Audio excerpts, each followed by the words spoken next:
When is a first-person shooter not a first-person shooter?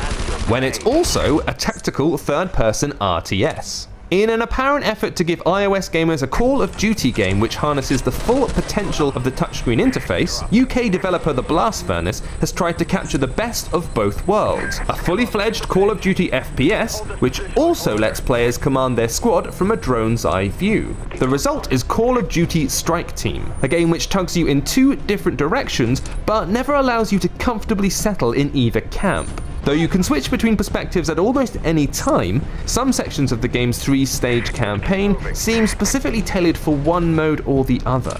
For example, when you find yourself surrounded by entrenched enemies or pinned down by turrets, the tactical perspective is generally the way forward.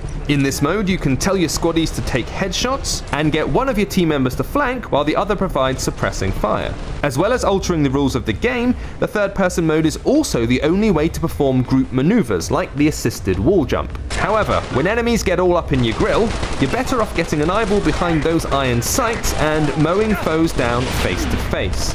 To combat the always iffy controls which plague touchscreen FPSs, Strike Team features an assisted aiming toggle, which lets you snap between enemies by tapping the sides of the screen.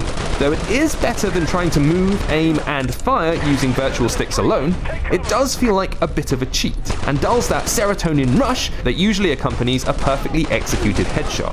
This dumbing down is also evident in the third-person setup.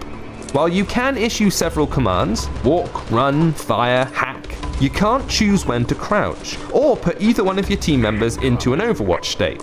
Each mode of play has its strengths, though arguably the tactical flex of the drone's eye view is more consistently useful.